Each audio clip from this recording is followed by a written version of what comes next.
제가 라티노 수업이라고 하는 책을 보다가 이런 문장을 발견했습니다. 불레란트 옴네스 울티마 네카트. 라틴어는 읽기는 쉽습니다. 의미는 모든 사람은 상처만 주다가 종국에는 죽는다. 어떻게 생각하세요? 맞는 말인 것 같나요?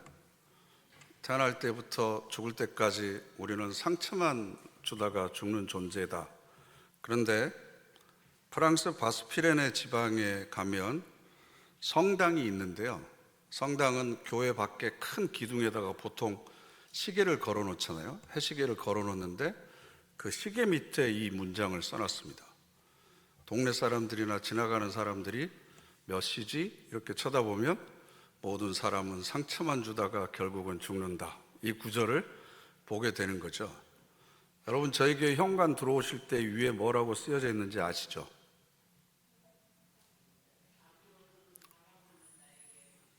그렇죠. 별은 바라보는 자에게 빛을 준다. 보세요. 있습니다. 그런데 만약에 그 자리에 모든 사람들은 상처만 주다가 결국은 죽는다. 이걸 이렇게 딱 붙여놨다고 생각을 해보세요. 그러면 여러분들이 매번 교회 오실 때마다 그 구절을 보고 어떤 생각을 하실까? 그래서 저는 이 구절을 곰곰이 많이 음미를 해봤습니다. 저도 살다 보면 상처를 받을 때가 있거든요. 자존심 상하는 일도 있고 다른 사람이 나를 무례하게 대하면 화가 나기도 하고 그러면 그 사람에 대해서 굉장히 분노가 생기기도 합니다. 곰곰이 생각을 해봅니다. 저 사람이 나에게 정말로 상처를 주기 위해서 일부러 그런 행동을 했을까? 그런 악한 의도를 가지고 하는 사람들은 별로 없잖아요. 그럼 왜 내 안에 이런 분노나 부정적인 생각이 일어날까? 곰곰이 생각을 해보면 내가 나를 스스로 존중하지 못하고 있구나. 내가 나를 귀하게 여기지 못하고 있구나. 어쩔 때는 내가 나를 충분히 사랑하지 못하고 있구나. 그래서 다른 사람이 나를 무시하거나 나에게 무례할 때 내가 화를 내는 이유는 내가 나를 존중하는 마음이 아주 부족해서 그렇구나. 내가 나를 충분히 사랑하지 못하고 있구나. 그러니까 결국 상처를 그 사람이 준 것이 아니고 어떻게 생각을 해보면 내 안에 부족한 것, 연약한 것, 혹은 감추고 싶은 아니면 해결되지 않는 상처, 감춰두고 싶은 지난날의 아픔들, 이런 것들을 상대방의 행동이나 말을 통해서 자극받게 되기 때문에 내가 아픔을 느끼는 것은 아닐까. 그러니까 상처만 주다가 결국 끝나는 것이 아니라 결국 스스로가 상처를 받는 거죠. 스스로 자기에게 상처를 주다가 결국 인간은 죽는 것이 아닌가. 그러니까 결국 이렇게 생각해 볼 수도 있을 것 같아요. 나에게 상처를 주는 사람은 결국 나에게 고통만을 주는 것이 아니라 내 안에 해결되지 않는 감정이 뭐가 있는지, 아니면 충족되지 않는 욕구가 뭐가 있는지, 내가 감정에 어떤 결핍을 현재 느끼고 있는지, 이것을 나에게 가르쳐주는 스승이기도 하다라는 생각을 했습니다. 그러니까 우리가 현명하고 지혜롭게 살기 위해서는 상대방이 자극을 할 때마다 내 안에 반응이 일어나잖아요. 부정적인 반응이 일어날 때마다 왜 내가 저 말에 대해서 화가 나지? 내 어떤 욕구가 채워지지 않아서 저렇지? 그럼 나는 뭘 중요하게 생각하는 사람이지? 그럼 내가 언제까지 나의 욕구를 다른 사람이 채워주고 충족시켜주기를 원하는 삶을 살아야 되지? 내 스스로 나를 이렇게 충족시키면서 살아갈 수 있는 방법은 없을까? 고민을 하는 것, 이게 바로 저는 지혜롭다고 생각을 합니다. 그런데 그러기 위해서는 자기를 성찰해야 되거든요. 스스로의 내면을 들여다봐야 됩니다. 그러면 감춰뒀던 상처를 끄집어내야 됩니다. 그때 슬펐던 기억들을 다시 끄집어내야 됩니다. 그걸 직면해야 됩니다. 그런데 그것이 사실은 우리가 괴롭고 힘들거든요. 그러다 보니까 상처를 받으면 모든 사람들이 가장 쉽게 대처하는 방법이 뭐냐 그러면 저 사람이 나빠서 그래. 환경이 이래서 내가 이럴 수밖에 없었어. 그래서 모든 책임을 상대방에게 던지는 거죠. 내 감정이고 내 마음인데 그것에 대해서 우리가 책임을 지지 않습니다. 내 감정이고 내 기분인데 전부 다른 사람 탓이라고 생각을 합니다. 그러다 보니까 사실은 우리가 내 삶의 주인이 돼서 살지 못하고 있는 것은 아닌지. 제가 이 얘기를 소두에 드리는 이유는 뭐냐 그러면 상처를 대하는 태도와 성경 말씀을 대하는 태도가 너무나 똑같기 때문입니다. 하나님의 말씀은 히브리서 4장 말씀을 보면 하나님의 말씀은 살아있고 활력이 있어서 좌우의 날선 어떤 검보다도 예리합니다. 그래서 우리의 혼과 영과 관절과 골수를 찔러서 쪼갭니다. 하나님의 말씀은 그만큼 날카롭게 우리 내면 속에 감추어져 있던 온갖 죄악된 본능을 드러나게 만들고 탐욕과 이기심에 쩔어 있는 우리들의 마음을 아주 갈기갈기 찢어놓고 부서뜨려 놓습니다. 심지어 우리 마음속에 감추어주고 싶었던 것들을 다 드러내 보이십니다. 그래서 말씀 앞에 서면 우리가 발가벗은 심정이 되는 거죠. 어쩔 때 성경 말씀을 읽다 보면 저를 고발하는 검사의 공소장을 읽는 것 같습니다. 내 생각을 어떻게 그렇게 잘 아는지 다른 사람이 얘기하지 않았던 내 마음속 깊은 곳에 부정적인 생각까지도 전부 다 성경 말씀은 들춰냅니다. 그러다 보니까 그 말씀 앞에 정직하게 대면한다는 게 아프죠. 상처죠. 그리고 그런 나를 인정한다는 것 자체가 자존심이 상합니다. 그러다 보니까 우리가 성경 말씀 앞에 정직하게 자기를 드러내지 못합니다. 기피합니다. 그런데 말씀을 대할 때뿐만 아니라 설교를 들을 때도 마찬가지입니다. 내 마음을 불편하게 하거나 내 양심을 찌르거나 내가 감추고 싶었던 것들을 계속해서 이야기하는 설교를 하면 이거 오늘 또 낌새가 이상한데 오늘 또 나들으려고 이것도 작심한 거 아니야? 그런 생각을 하면서 시작부터 눈을 감습니다. 그런데 여러분, 이렇게 날섬검과 같은 예리한 설교를 쏟아부었던 사람이 바로 세례 요한입니다. 세례 요한의 설교는 직설적입니다. 그리고 전곡을 찌릅니다. 요즘 표현식으로 얘기하면 뼈 때리는 설교를 하는 겁니다. 번영의 복음, 위로의 복음, 만사 형통의 복음을 이야기한 것이 아니고 세례 요한의 설교의 핵심은 한 단어입니다. 회개입니다. 회개. 네가 얼마나 죄인인 줄 알아라. 이걸 인정해라 라는 겁니다. 그렇지 않으면 너는 철저하게 희망이 없다. 많은 사람들이 환영하겠습니까? 세례 요한도 자신의 설교가 환영받을 거라고는 전혀 예상하지 않았을 겁니다. 그런데 이상한 일이 벌어집니다. 많은 사람들이 세례 요한에게 설교를 듣기 위해서 몰려듭니다. 그렇게 듣기 싫은 소리를 하는데도 불구하고 머리를 들이밀면서 세례 받기를 원합니다. 7절 말씀을 보면 독사의 자식들아, 누가 너에게 일러 장차올 진노를 피하라 하더냐. 저 같으면 제 설교 들으러 오신 분들 너무 고마워서 감사할 텐데, 제가 만약에 여러분들한테 독사의 자식들아 이렇게 욕한다고 생각을 해보세요.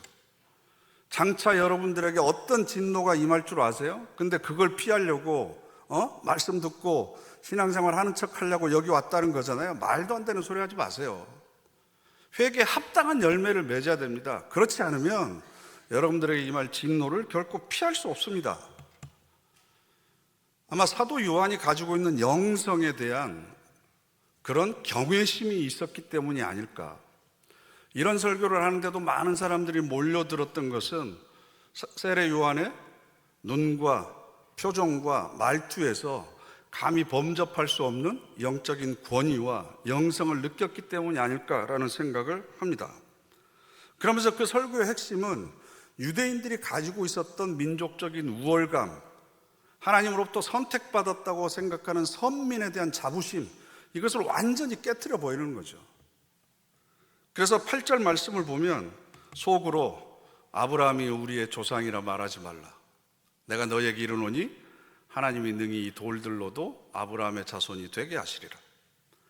저나 여러분은 아브라함의 자손이 아니니까 이 말씀이 얼마나 파괴적이고 혁명적인지 그 의미가 피부에 와닿지 않습니다. 그런데 수백 년, 수천 년 동안 유대인들은 우리는 아브라함의 자손들이다. 하나님으로부터 선택받았다. 태어난 지 8일 만에 우리는 할례를 받았고 그 몸에 표시를 가지고 있고 평생 동안 토라를 외우고 그 율법을 지켰던 사람들이다. 하나님이 다른 어떤 민족보다 우리를 선택해 주셨기 때문에 우리는 자연스럽게 자동적으로 하나님 나라에 갈 것이고 영원한 생명을 소유할 것이고 하나님 나라를 그 기업으로 상속받을 사람들이다 라고 하는 그런 자부심으로 똘똘 뭉쳐 있었던 사람들입니다. 그런데 웃기지 마라. 아브라함의 후손이 너희들에게 구원을 보장해 주는 게 아니다. 회개해라. 그렇지 않으면 하나님이 길바닥에 널브러져 있는 돌덩이 가지고도 아브라함의 후손을 만드실 거다. 회개하지 않으면, 그것에 합당한 삶을 살지 않으면 오히려 돌덩이보다 못한 존재가 너희들이 될 것이다 라는 이야기입니다. 그러니까 세례 요한은 사실 돌 맞아 죽을 각오를 하고 지금 이 설교를 하고 있는 거죠. 그리고 유대인들은 회개라고 하는 단어가 굉장히 낯설었거든요. 왜냐하면 하나님을 모르고 율법을 지키지 않는 이방 사람들, 저 개돼지 같은 사람들이나 회개해야 구원받을까 말까 하지 선택받은 민족인 우리가 무슨 회개를, 이렇게 생각했거든요. 그러니까 물어보는 겁니다. 10절에 그러면 우리가 무엇을 하리이까? 오늘 설교의 제목입니다. 우리가 무엇을 하리이까? 그럼 도대체 우리 보고 뭘 어떻게 하라는 얘기입니까?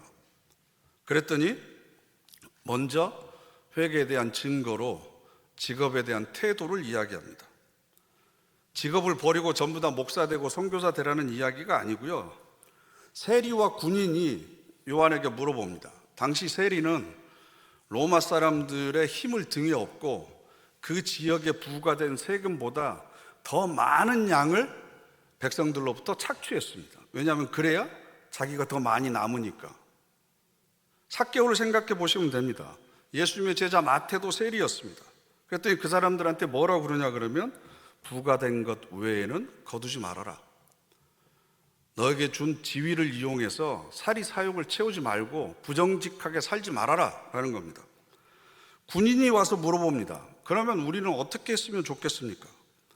군인들은 자기들이 가지고 있는 권력을 가지고 민간인들에게 언제든지 노역을 시킬 수 있었습니다. 그리고 필요한 것을 빼앗을 수 있었습니다. 그것에 응하지 않으면 거짓말로 고소합니다. 그래서 14절 보면 사람들에게 강탈하지 말고 거짓으로 고발하지 말고 받은 급료를 족한 줄로 알아라. 내가 나라를 위해서, 이 민족을 위해서 이렇게 봉사하는데 목숨을 걸었는데 더 많이 받아야지. 국가가 안 주니까 내가 너희들을 지켜주잖아. 그러니까 너희들이 나한테 내야 돼. 그러면서 뜯어갔거든요. 착취해갔거든요. 받은 급료를 족한 줄로 알아라 라는 겁니다. 하나님의 자녀라고 해서 할례 받았다고 해서 무조건 구원받는 것이 아니라 회개에 합당한 열매를 맺어라. 삶의 태도가 달라져야 된다. 지금 종사하고 있는 직업에 하나님의 뜻이 실현되도록 해야 된다. 이게 칼빈이 얘기한 소명의식입니다. 하나님이 나를 이 직업으로 부르셨다. 하나님께서 나에게 이 직업을 맡겨주셨다. 고로 이 직업은 나에게 성직, 거룩한 직이 되는 겁니다. 이걸 소명의식이라고 그러는 겁니다. 삶의 태도, 직업을 대하는 태도, 사람을 대하는 태도, 문제를 대하는 태도, 나를 대하는 태도, 이 모든 태도가 삶에서 바뀌지 않으면 교회 다닌다고? 세례 받았다고? 뭐 권사라고? 차라리 돌들을 통해서 하나님께서 영광 받으실 거다라고 이야기를 하는 겁니다. 여러분, 세례 요한이 지금 우리 교회에 와서 이 자리에서 설교한다면 어떤 설교를 했겠습니까? 당신들이 기독교인이라고 해서 자동적으로 구원받을 것이라고 생각합니까? 몇 대부터 신앙생활하고, 당신이 목사라고, 당신이 장로라고, 당신이 몇십 년 동안 교회 다녔다고, 그러면 하나님 나라 자동적으로 갈 것 같습니까? 오해하지 마세요. 회개하고 회개에 합당한 열매를 맺어야지, 그것 없으면 여러분들은 철저하게 희망이 없습니다. 이런 설교를 만약에 할 것 같지 않습니까? 그러면 여러분들은 뭐라고 대답하시겠습니까? 내가 이런 설교 들으려고 여기 온 줄 알아? 그러면서 나가시겠습니까? 아니, 도대체 내가 그러면 이렇게 지금까지 신앙생활을 해왔는데 그럼 나보고 어떻게 하라는 얘기입니까? 내가 무엇을 했으면 좋겠습니까? 이렇게 물어볼 수 있겠죠. 그러면 세례 요한이 뭐라고요? 대답하시겠습니까? 현재 직업에서 하나님께서 나를 그곳에 부르신 것으로 생각해서 태도를 바꿔야 됩니다. 여러분의 성직입니다. 정직하게 주신 것 외에는 받지 말고 하나님께 영광을 돌리고 모든 사람들을 하나님을 대하듯이 하십시오. 뭐 이렇게 이야기하지 않겠습니까? 그럼 어떻게 대답하시겠습니까? 아이, 그 정도야 제가 뭐 이미 다 해오고 있습니다. 이렇게 대답하시겠습니까? 아마 대부분은 저보고 어쩌라고 그러십니까? 저도 그래야 되는 줄은 알지만 지금 상황이 그런 상황이 아닙니다. 이렇게 얘기하겠죠. 그런데 더 심하게 우리의 전곡을 찌르는 말씀이 있습니다. 11절 보시면 함께 읽어보실까요? 11절. 옷 두 벌이 있는 자는 옷 없는 자에게 나눠줄 것이요 먹을 것이 있는 자도 그렇게 할 것이니라. 왜 아멘을 안 하세요? 지금 불리하니까 아멘 안 하시죠?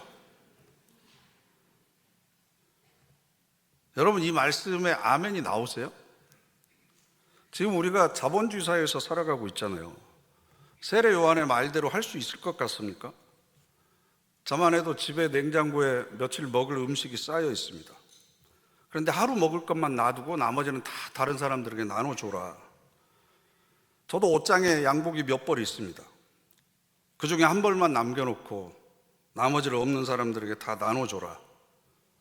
음식이나 옷뿐만 아니라 돈이나 내가 가지고 있는 것을 필요로 하는 모든 것들을 다 다른 사람들에게 나누어 줘라. 아멘 하시겠어요? 예상대로입니다. 그럼 우리는 굉장히 설득력 있는 이유를 끌어들여서 합리화할 겁니다. 너무나 비현실적인 이상론입니다. 지금 우리가 살고 있는 시대는 내가 나를 책임지지 않으면 안 되는 그런 살벌한 세상입니다. 아니, 경제적인 곤란을 내가 당하면 한 배에서 태어난 형제도 가족도 나 몰라라 하는 세상에 내가 지금 살고 있습니다. 누구를 탓할 수도 없죠. 우리가 살고 있는 사회 구조나 경제 구조가 그렇게 우리를 냉정하게 살아가도록 몰아붙이고 있습니다. 그러니까 우리는 오늘 입고 오늘 먹을 것만으로는 만족할 수가 없습니다.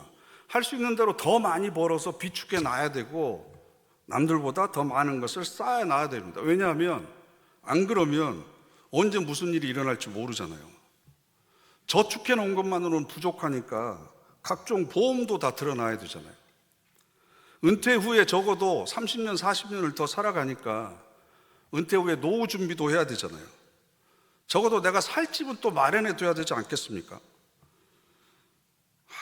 근데 나는 어떻게 살죠? 이런 걸 생각하면 그런 절망감들을 우리 모두가 다 안고 있잖아요. 그래서 나를 위해서 어느 정도 다 마련을 해놓고 그리고 나서 좀 남으면 가난한 사람들도 생각해 봐야지. 지금은 당신이 세례 요한이 설교한 것처럼 살아갈 수 있는 시대가 아닙니다. 그럼 세례 요한이 뭐라고 그러겠습니까? 제가 시대착오적인 생각을 했네요. 그럼 제가 양보하겠습니다. 그러면 너무 많은 옷은 사들이지 말고 1년 이상 안 입는 옷은 구호 기간에 기부하고, 그리고 너무 많이 음식 쌓아뒀다가 유통기한 지나서 버리거나 못 먹어서 그러지 말고 남은 음식도 기부를 좀 하십시오. 그리고 불안한 미래를 위해서 저축은 하되 그래도 가끔은 가난한 사람들을 위해서도 헌금도 하고 기부를 하는 것이 좋겠습니다. 이렇게 얘기하겠습니까? 여러분, 세례 요한이 살았던 당시는 하루에 먹을 것만 준비해 놓으면 매일매일 하나님께서 필요한 것을 공급해 주시는 그런 세상이었습니까? 그 당시에는 옷 한 벌만 있으면 살 수 있는 세상이라고 생각을 하십니까? 세례 요한이 살던 당시에도 사회의 비정함은 오늘날과 크게 다르지 않습니다. 왜냐하면 인간 본성이 변하지 않거든요. 미래가 불안정하다는 것은 지금보다 그때가 더했습니다. 왜냐하면 사회적인 안전장치나 보장이나 복지가 법으로 그렇게 마련된 세상이 아니었습니다. 그럼에도 불구하고 세례 요한의 이 말씀이 말도 안 되는 그런 소리로 들리는 것은 우리만의 문제는 아니라는 거죠. 우리는 보통 성경에서 지키기 힘든 말씀을 읽다 보면 너무나 세상 물정 모르는 순진한 얘기 하고 있네 라고 생각을 합니다. 그런데 지금 이 시대에 세례 요한이 오더라도 똑같이 이 설교를 할 겁니다. 왜냐하면 진리는 변함없기 때문에 그렇습니다. 진리는 시대에 따라서 달라지지 않습니다. 그러면 이 말씀 앞에 정직하게 대면해야 됩니다.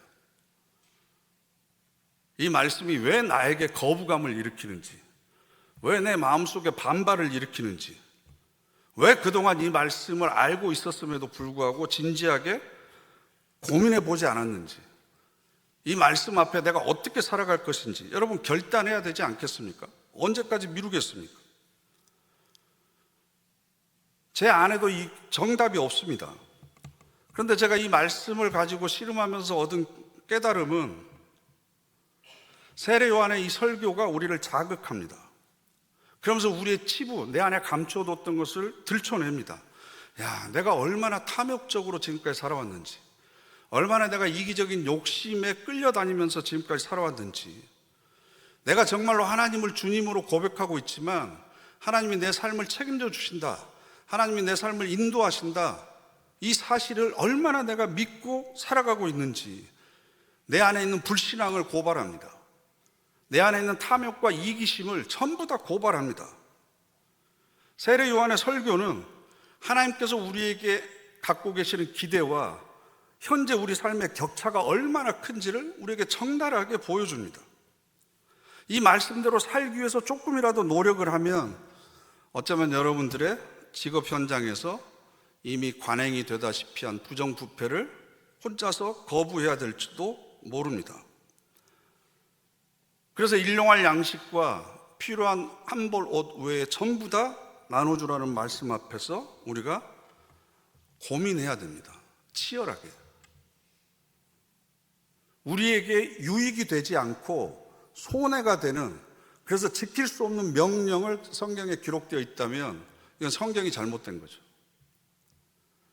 우리에게 유익이 되고 영적 성숙을 불러일으키고 그래서 우리가 지키는 것이 하나님을 기쁘시게 하는 말씀이라면 지키지 않고 있는 스스로를 냉정하게 성찰해 봐야 되는 거죠. 그래서 이 고민을 가지고 기도하면서 씨름하다 보면 무한한 욕심을 조금이라도 절제할 수 있고 먹고 입고 자는 일에 대한 소비를 조금이라도 줄여가기 시작할 겁니다. 그리고 노후를 준비한다는 빌미로 한없이 쌓아두려고 하는 욕심도 절제할 수 있을 겁니다. 당장 눈앞의 현실이 고민이 되신 분들은 이 말씀을 통해서 현실에 자족하고 감사할 수 있는 능력도 얻게 될 겁니다. 그래서 이 거룩한 고민이 우리 마음속에 살아있는 한 우리는 경제적으로 여유가 있던 여유가 없던 이웃을 생각하고 하나님께서 나에게 맡겨주신 삶의 자원들을 어떻게 해서든지 좀 나누려고 하는 생각들을 계속해서 해나갈 겁니다. 그런데 이런 고민을 하는 게 귀찮습니다. 부담스럽습니다. 그리고 그렇게 말씀에 순종하지 못하는 자기 스스로를 인정하기가 어렵습니다. 말씀에 순종하지 못하는 게 내가 탐욕스러운 겁니다. 내가 이기적인 겁니다. 내가 아직도 이 욕심에 끌려다니는 사람입니다 라고 하는 것을 인정하기 싫기 때문에 우리는 이 말씀을 아예 모른 척합니다. 그런데 이 말씀을 모른 채하고 이 거룩한 고민을 하지 않는 순간부터 우리는 욕심을 따라서 살게 됩니다. 그리고 마음껏 자신을 위해서 쌓아놓기 시작합니다. 나에게 있는 여윳돈과 여벌의 옷을 또 남은 음식에 대해서 하나님께서 무엇을 기대하시는지 까맣게 잊어버리고 그냥 기분대로 감정대로 그렇게 흘러가면서 살아갈 겁니다. 그렇게 하면서 불안한 미래를 위해서 내가 뭔가를 준비하는 것 같지만 사실은 하나님 앞에서는 점점점 영혼이 가난한 사람으로, 욕구만 충족시키기 위한 사람으로, 좀 심하게 이야기하면 동물적 본능만 만족시키는 사람으로 우리의 삶의 지위는 추락해 갈 겁니다. 그래서 기독교인들은 거룩한 고민을 해야 됩니다. 말씀이 주는 부담이 있으면 그 부담을 회피하거나 묻어두지 말고 정직하게 직면해야 됩니다. 왜 이 말씀이 나에게는 부담이 될까? 왜 나는 기쁨으로 이 말씀에 아멘 하지 못할까? 부담이 되는 이유가 뭘까? 왜 이 말씀이 나에게서 반발을 일으킬까? 왜 저항하게 만들까? 어떤 것이 지금 걸림돌이 되고 있는지, 내가 아직 주님 앞에 온전한 마음으로 나아가기 위해서 해결해야 될 것들이 무엇이 있는지, 이걸 여러분 스스로 물어보고 간절하게 성령의 도우심을 구해야죠. 그런데 이 말씀을 보다 보면 여러분도 지금 굉장히 마음속에 부담감을 느끼실 겁니다. 일주일에 한 번 교회 가는데 좀 위로가 되고 평안이 되는 말씀 들으려고 왔더니 오늘은 잘못 왔나 보다. 그냥 딴 데 갈 걸 그랬네. 들키셨죠? 그런데 오늘 우리가 읽지는 않았지만 바로 그 다음 구절인 18절을 보면요, 이렇게 되어 있습니다. 함께 읽어보실까요? 또 그 밖에 여러 가지로 권하여 백성에게 좋은 소식을 전하였으니, 세례 요한의 이 설교가 좋은 소식이라는 거예요. 기쁜 소식, 복된 소식이라는 겁니다. 이게 말이 안 되잖아요. 근데 그 이유가 16절에 있습니다. 16절 함께 읽어보실까요? 나는 물로 너희에게 세례를 베풀거니와 나보다 능력이 많으신 이가 오시나니 나는 그의 신발끈을 풀기도 감당하지 못하겠노라. 그는 성령과 불로 너희에게 세례를 베푸실 것이요. 아멘. 세례 요한이 나는 여러분들에게 물로 세례를 베풉니다. 그런데 장차 오실 분은 여러분들에게 성령으로 세례를 베푸실 겁니다. 이 얘기를 다른 말로 바꾸면요, 저는 여러분들에게 거룩한 고민만 안겨주지만 장차 오실 분은 여러분들의 이 고민을 해결해 주실 것입니다. 나는 물로 세례를 베풀 수밖에 없지만 그분은 거룩한 영을 여러분들에게 허락해 주실 겁니다.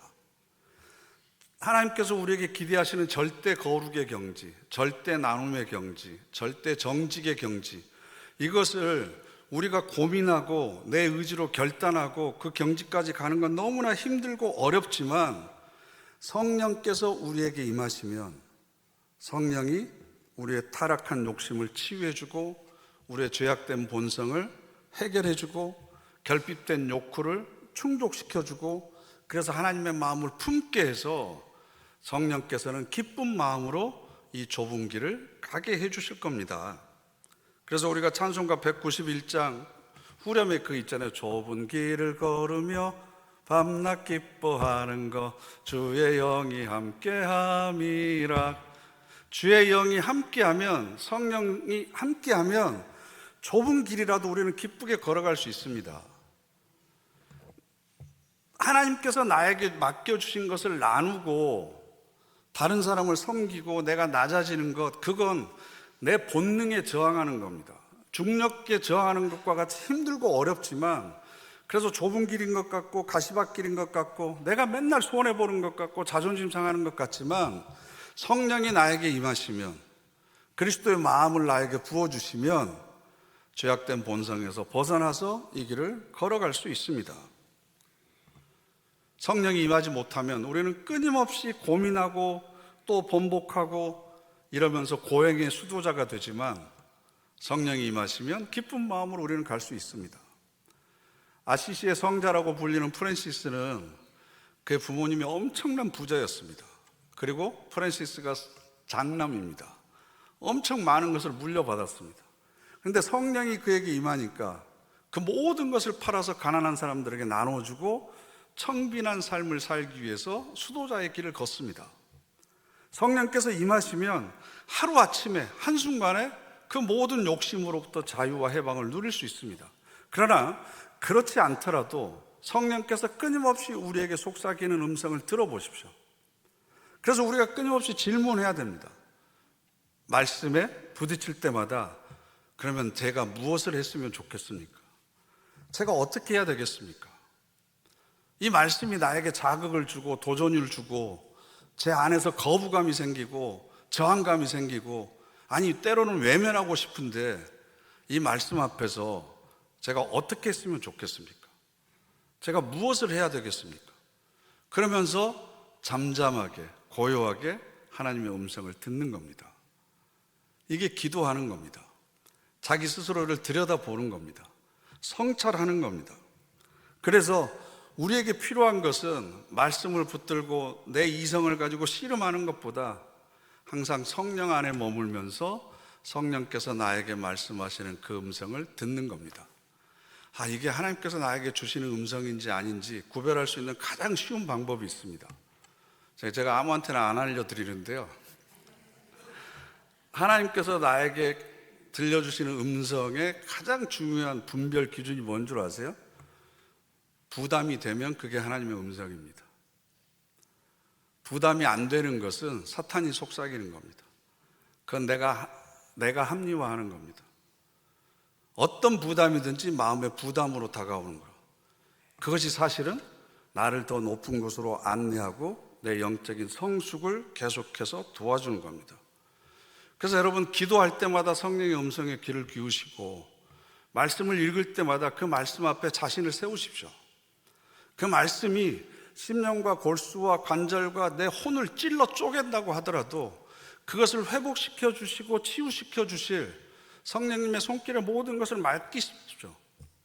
내 안에 있는 온갖 더럽고 추잡한 것까지 다 밝히 드러내서 나를 벌거벗기신다고 하더라도 그 치욕 대신에 영광스러운 관으로 우리를 회복시켜 주실 손길이 우리를 기다리고 있습니다.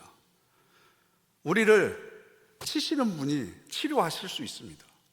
그리고 그런 영적인 성숙의 과정을 통해서 우리가 하나님의 자녀로 매일매일 자라나는 겁니다. 오늘 또 이 말씀 앞에 분명히 여러분들 마음속에 부딪히는 것들이 있습니다.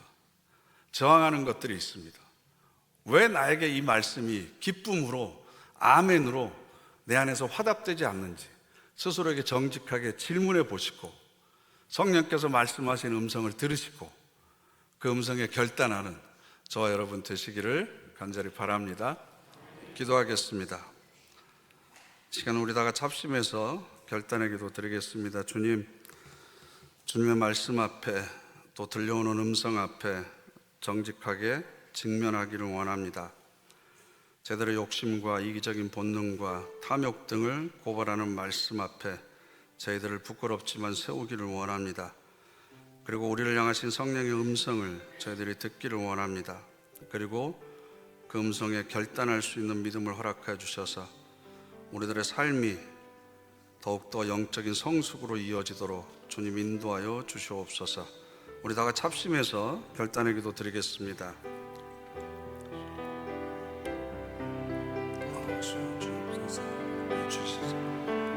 우리를 치유하시고 회복시켜 주시는 하나님의 그 손길에 저희들의 영혼을 맡깁니다.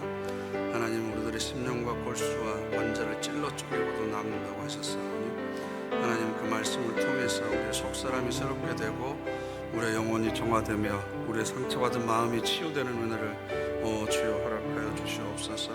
주님의 손을 붙들고 가오니 성령께서 함께해 주시고 우리의 마음속에 진리의 빛을 붙여서 우리 어두운 문이 물러가게 하시고 온전히 치유되고 회복되는 은총으로 주여 도와주시옵소서. 성령께서 함께해 주시고 도와주시고 역사하여 주시옵소서. 주여, 거룩한 영이신 성령께 저희들의 몸과 마음과 영혼을 맡겨드립니다. 회복시켜 주시고 치유하여 주시옵소서. 말씀 앞에 정직하게 대면할 수 있는 용기를 저희들에게 허락하여 주시고 또 그 음성에 결단할 수 있는 믿음도 허락하여 주시옵소서. 그리하여 육체의 욕심과 소욕을 따라 살아가는 삶이 아니라 하나님의 기쁘신 뜻을 위하여 살아가는 복된 삶이 되게 하옵소서. 예수님의 이름으로 기도드립니다. 아멘.